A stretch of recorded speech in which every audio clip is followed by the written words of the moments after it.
A microphone wouldn't have any purpose without the existence of a device such as a loudspeaker to reproduce what it picks up. Interestingly, microphones and speakers are to some degree interchangeable.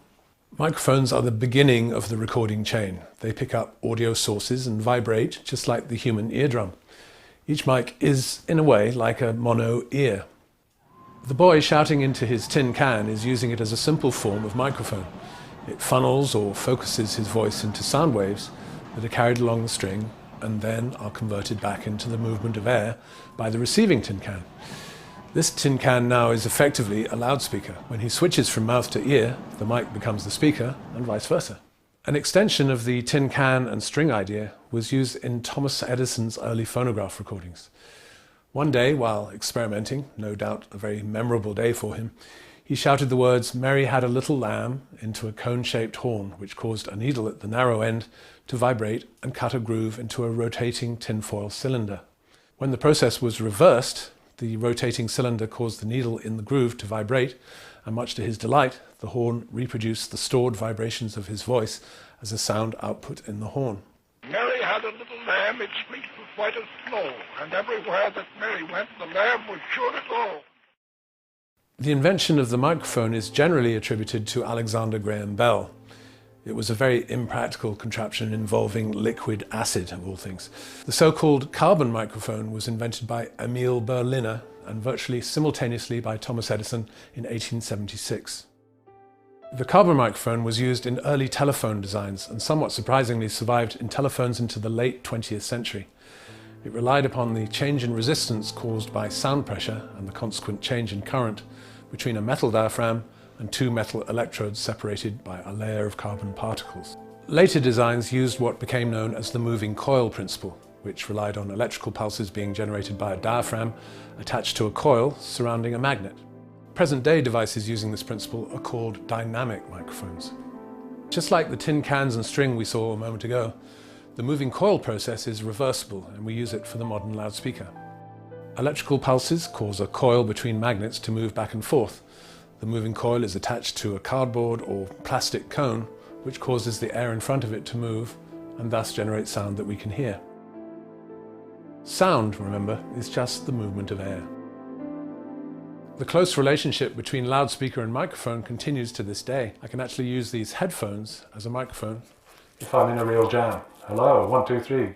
Before there were any microphones, music performances had to be tailored at the source to compensate for the difference in volume between the different instruments and voices.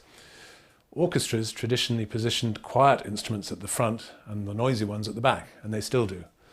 Opera singers require a phenomenal technique to sing loud enough to be heard above an orchestra. The design of an opera house, plus the positioning of the orchestra in a pit below the stage, both work to enhance the singer's chances of being heard. The microphone and its buddies, the amplifier and loudspeaker, turn the tables on the natural balances created in symphonic, chamber, and big band music, and enable new genres to develop. With their help, untrained human voices or very quiet instruments can easily keep pace with a brass section, a drum kit, or an electric guitar cranked up all the way. A total sonic illusion. This artificial, unnatural balance between performers became the entire basis of rock and pop music. The job of a microphone is to turn sound waves into electrical pulses that can be recorded or amplified. This can be done in several ways. What is the sound you're trying to capture? Is it the immediate close-up source of the sound, or is it the sound as a human ear normally perceives it in a room or space? Musicians can balance themselves, taking the loudness of each instrument into account and positioning themselves around one microphone, as in fact they often did in the early days of recording and radio. If a performer had a solo, he would move closer to the mic. But since the 1950s, on most rock and pop records, different instruments on the recording were acoustically isolated and recorded via separate microphones. That way the engineers and producers could adjust the level between the instruments and create an ideal sound balance to record to tape. In fact, when I started at Abbey Road, although I didn't have to dress quite like this, recording engineers were called balance engineers. There's some real truth in the notion that the art of recording is still the art of balance.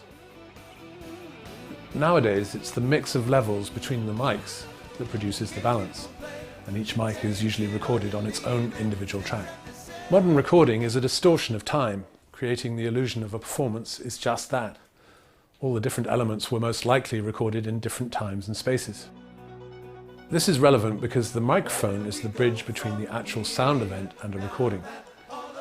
How a mic absorbs that information will colour everything that is done with it. For instance, you can set up a single mic in front of an entire band and get a pretty decent result. This is borne out by the countless available live concerts recorded on the internal mic of a little pocket recorder like this. But for a proper professional recording of a live band, you'd also want to mic instruments individually, which could probably require as many as 20 mics or more recorded to individual tracks. The choice and placement of a microphone dramatically influences the sound you're recording. Even if you're using a sample, which we'll cover in detail later, someone has recorded it at some stage with a microphone, which would have affected its tonality, presence and character.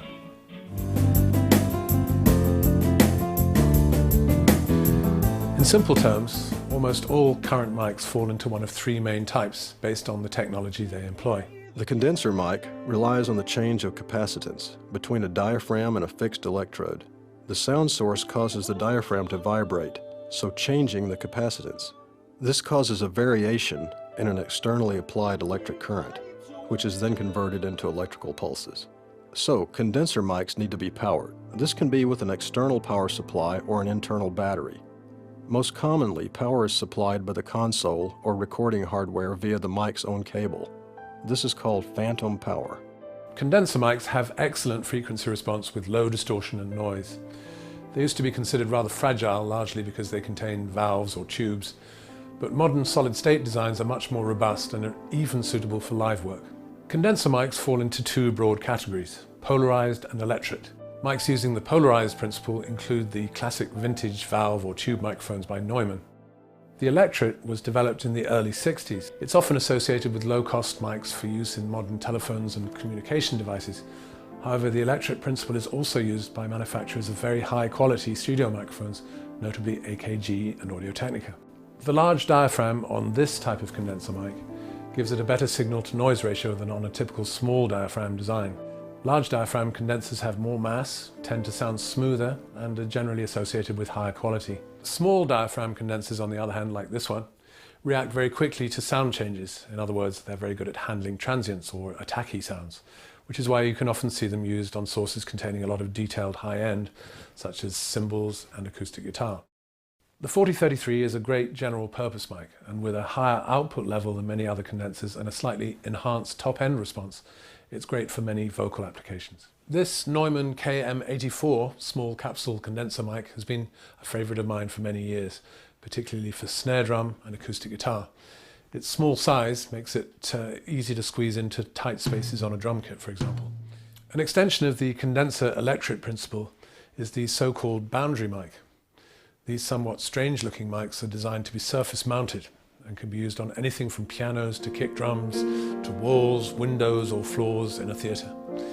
They thrive on high sound pressure levels.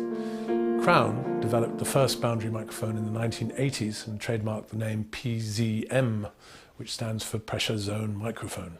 I actually used a pair of Radio Shack PZMs for the grand piano recording on Gaudi by the Alan Parsons Project back in 1987. Both were mounted under the soundboard and held on with gaffer tape.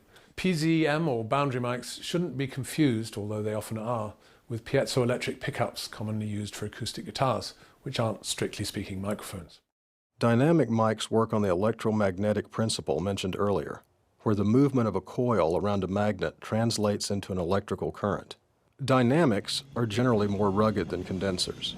Although condenser mics are used extensively for studio recording, dynamics are the mic of choice for most live work in pop and rock. The classic SM57 dynamic microphone is the industry standard live snare drum mic. Its brother, the SM58, is a favourite for live vocals and pretty much anything else. Some engineers swear by the 58 for studio work too. Dynamic mics can be put to almost any type of use.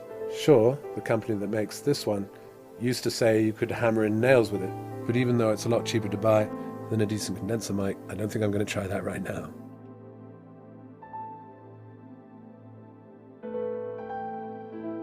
In the studio world, as far as dynamic mics are concerned, the Austrian manufacturer AKG has a huge range of excellent dynamic mics which are very popular, particularly for the recording of drums. Ribbon mics operate on the principle of a thin metallic membrane, or ribbon, vibrating between magnets producing an electrical voltage. Like dynamics, they don't require a power source, but their sound output level is relatively low. Ribbon mics are inherently rather fragile. The heyday of ribbon mics was in the 1940s, and they were often used for radio broadcasting. Interestingly, they've enjoyed a big resurgence in recent years. To some extent, ribbon mics were overshadowed by condensers, largely due to the ribbon mic's somewhat limited high-frequency response. When a warm sound is called for, they're wonderful, but in general they lack top end, although to some extent this can be compensated for with EQ. Ribbons have what can be thought of as a vintage character. The polar pattern of a ribbon mic is usually figure 8, and we'll come on to exactly what that means in a moment. Before we get into some specific microphones and techniques, there's another very important consideration. The distance you allow between a microphone and the source you want to pick up has a considerable influence on the sound. If it's too far away, it may pick up sounds you don't want to hear, like other instruments and the neighbour's vacuum cleaner. But if it's too close, it may sound characterless. Also, all microphones inherently have directional characteristics. In other words, they'll pick up, for example, from all directions, just in front, or in front and behind. This directional characteristic of a microphone is called its polar pattern.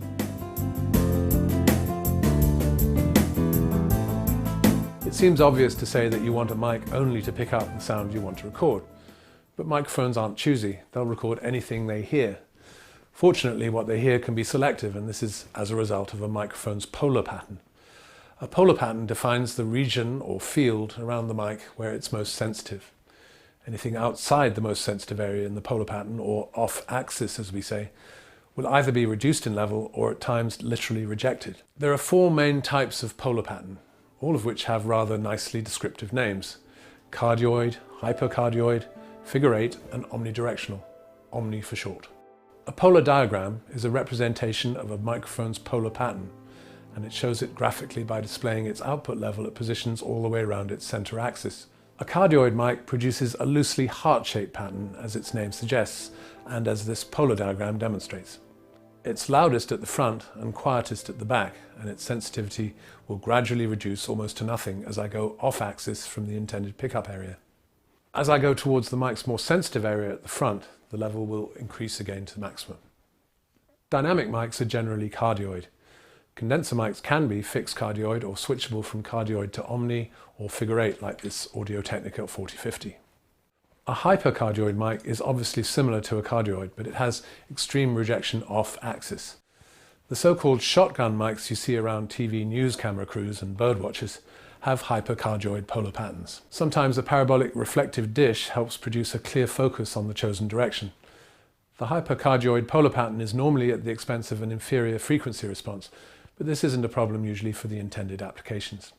A figure 8 mic picks up sound from the front and the back, but rejects sound from the sides. You'd look for a figure 8 mic if you wanted to capture both the direct source and its reflection. Ribbon mics are usually fixed at figure 8. A figure 8 pattern also works well for 2 singers standing opposite each other. Omnidirectional mics pick up sound from all around, and these mics tend to offer the best frequency response. If you wanted to record a group of singers gathered around the mic, capture room ambience or a live audience, you'd most likely use an omnidirectional mic. So the polar pattern is a very important consideration when using and certainly when buying a mic. If you're buying a vintage mic with no documentation, you can probably go online and find information about its polar pattern and see its polar diagram. Fortunately, many modern condenser mics will offer switchable polar patterns, so the choice is yours.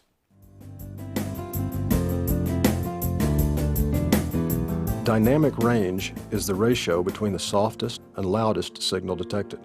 Human ears have an accepted dynamic range of about 120 decibels and would cover the difference in level between, say, an explosion and a pin drop. It's a somewhat sobering thought to consider then that rock music typically has a dynamic range of about 12 dB. At worst, heavily compressed material might only vary by 2 dB, a barely perceptible amount. Orchestral music tends to have a considerably wider range, one reason you'll almost never see a dynamic mic on a classical recording session. Under most circumstances, we want a microphone to be capable of recording the softest and subtlest of sounds, but not to curl up and die if it hears something cataclysmically loud like a bombastic cymbal crash combined with a fortissimo thump on a bass drum. Condenser mics generally offer the best dynamic range and frequency response. The length and quality of mic cable you use can influence both. Long cable runs, and this goes for a guitar cable as well as a mic cable, will invariably result in the loss of high frequencies.